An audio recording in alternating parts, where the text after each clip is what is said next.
Again, very important for this Rams team. But we can also flip this over to what is happening in Buffalo right now with James Cook as an unexpected holdout from practice, a hold-in at training camp to the surprise of Brandon Beane.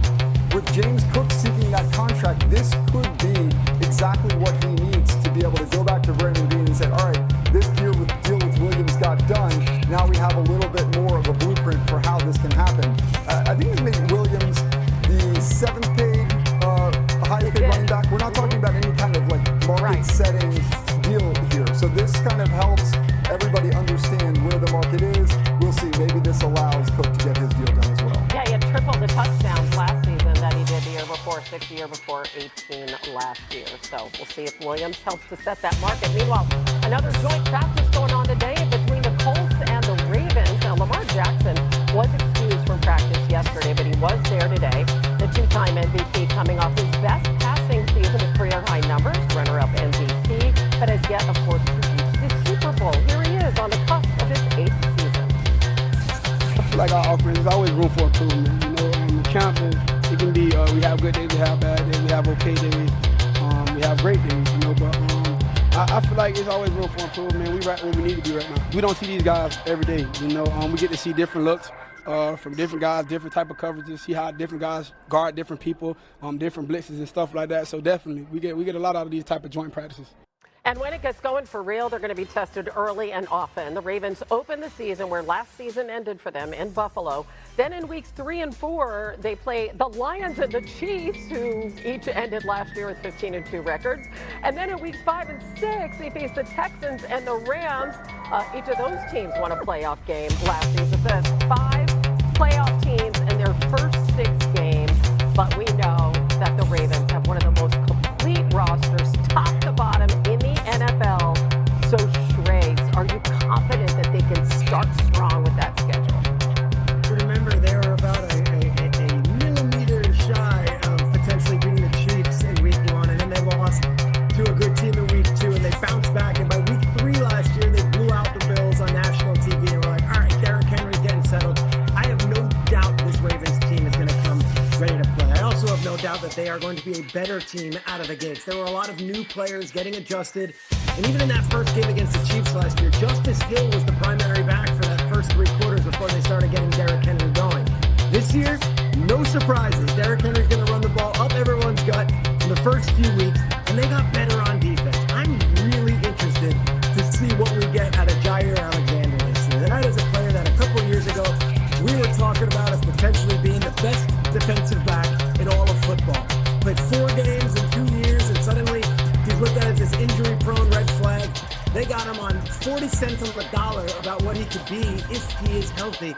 And Jaire's been talking big this offseason. So I look at this team. I think they really went all in with Jaire. They went all in with DeAndre Hopkins, and they brought back so many key players. There is no excuse left. And right out of the gates, there should be no false starts. Yeah. I'm looking forward to seeing their start. Here's the deal, though. Like every team that the Ravens show up on their schedule, they saying, dang, we got a hell of a start to the season because they are one of those teams like we looking at all of those teams that we have to play.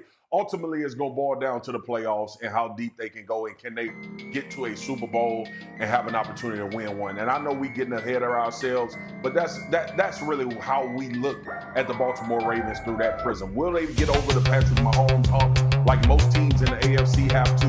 Will they, the Cincinnati Bengals, we know their division, how good will Pittsburgh be as well? There's a lot of things that the Ravens can take week to week and not worry about the big picture, but we on TV.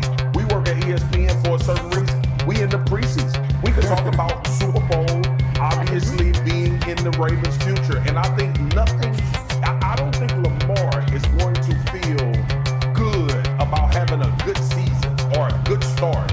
This team has put themselves in a position now where it's Super Bowl or bust. And I know everybody talks about that, but this team has been super close. AFC championships, deep playoff runs. Now it's time to get over the hump. The start will be great for positioning in the playoffs if they get it done, but nobody expects the Baltimore Ravens to be hurt coming out of week 6. Mark is 100%. It's like being Phil Mickelson in the Tiger Woods era. Like, it's got to be exhausting for them because they've got the Chiefs and Patrick Mahomes constantly. And honestly, the Bills are a similar sentiment when it comes to them, and to a lesser degree, the Bengals. It's all about just getting to the postseason for their chance at the champ. Like, I remember being in Buffalo and watching them, with all due respect, they deserved it. It was a great win when they beat the Chiefs at home, and everybody acted like this was their moment. When it was a regular season, it didn't matter. It did not matter. And it's the same thing for the Ravens at this point. They need their chance at the champ in the postseason. And all due respect, everything they do in the regular season is nice. But they could go 17-0, and if they lose again in the postseason, none of it matters. Here's the thing. Do you guys know, they have not won multiple games in the postseason. You have to go all the way back to the year they won the Super Bowl in 2012. So just think about that. Yeah. And they're going to have a rookie kicker, too. Don't forget that. All right, we're just getting started on Nix. He improved drastically throughout the season. In his first 7 starts, he has just a 45 total QBR, 6th lowest in the NFL, through as many interceptions as touchdowns. Come on, the guy was a rookie, right? In his last 10 starts, that QBR jumped 21 points, plus his yards per attempt and completion percentage increased dramatically. He threw for 24 touchdowns over his last 10 starts, 4th most during that span. Seth Wickersham with more on how Sean Payton found his quarterback. On a March morning in 2024, Sean Payton held a file folder and asked me, "Do you promise with every shred of your integrity that you won't discuss this with anyone?" I said yes. He opened the folder. Inside were the names of the top quarterbacks in the draft, from Caleb Williams to J.J. McCarthy, in a series of proprietary measurements. Payton had created a new formula, a series of advanced analytics, in search of answers to maybe the hardest and most mysterious question in professional sports. Which great college quarterbacks have what it takes to become great NFL quarterbacks? And how do you know? NFL teams have thrown hundreds of millions of dollars at the question over the years, and the hit rate has been horrible. Where the hell was Leaf throwing that one? Since 2000, 75 quarterbacks have been drafted in the first round. At least 37 failed. When he returned to the league as head coach of the Denver Broncos in 2023, Payton needed to find his next Drew Brees. He began with an idea he had first developed when he scouted and missed out on Patrick Mahomes in 2017. For Payton, the key was not to study a quarterback's successes, but to analyze his failures. He felt that quarterbacks with high rates of sacks and turnovers often panicked. So he looked at the rate of negative plays against the quarterback's total dropbacks. What percentage of the time did his plays result in a sack, fumble, or interception? It was a failure index of sorts. For example, Mahomes' failure index was just 8.1%.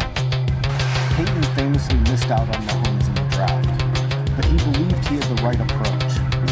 And in 2024, when he was in the market for a franchise quarterback, he applied it to the crop of top candidates, from Caleb Williams, whose high sack numbers gave him a 17.5% score, to Drake May and J.J. McCarthy, whose ball security approaches resulted in relatively low scores of 10.5 and 7.8%. And then Payton ran numbers on Oregon's Bo Nix.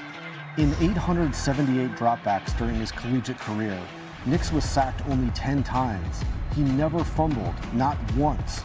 He threw just 10 interceptions. He completed nearly 75% of his passes. His failure index was a paltry 2.3%. Nix was better than everyone, and it wasn't close. Payton's formula helped narrow his choices. When he got to know Nix and learned about his character, he was sold. Nobody had a better rookie year than Jayden Daniels, but Nix started all 17 games for Denver, accounted for 33 total touchdowns, and helped the Broncos to their first playoff berth in almost a decade. Ball loads it up. He's got it. A receiver there. Touchdown, Denver. For the rest of his coaching career, Payton has his quarterback. Seth Wickersham is with us now. That is so interesting. Wouldn't all of the Italian evaluators love to have some tried and true formula and hit better than 50% on those first round quarterbacks? How well does this system work for Payton? Well, I think it worked pretty well this time. That's the mystery, right? We never quite know. Is it the guy with the ball in his hands or is it the formula that led it to him. But I think that what makes this so interesting is that he cracked the code in his own way of the hardest metric that all of the analytics people and every GM around the league wants to know, which is like, how to predict processing speed when you decide you want to throw the ball to delivering it. And the difference between college and the NFL is like half of a second. But no one can figure out a way to quantify how to measure that. And so what he did, I think, most coaches look at a player and they say, here are the things he does wrong and this is what I want to fix. Peyton didn't say that at all, and instead he just looked at hard results. And that's what led him to Nick's, because Nick's results when it came to negative plays like sacks and turnovers, fumbles, interceptions, were so low that he trusted that he was seeing the field clearly and reacting quickly. And the great thing about Nick's is he had such a large body of work to evaluate, so Peyton wasn't guessing and saying, oh, maybe, here's the ceiling for this guy. It's really interesting because we do know, Peter, that the Broncos have maybe the best defense in the NFL. It's great, and that's awesome for Nick's. What about the other side of the ball? Have they done enough to help him build off of last year? Well, I'd first say what a testament to Seth and what a reporter that he is, and that Sean Payton's even willing to share that contents of the manila folder with him. And when you unveil that, it can't just be the quarterback. You have to build around him as well. And I remember being on the phone with Peyton the night before the draft last year, and he probably called me 3 different times asking the same question, if the Raiders loved Penix.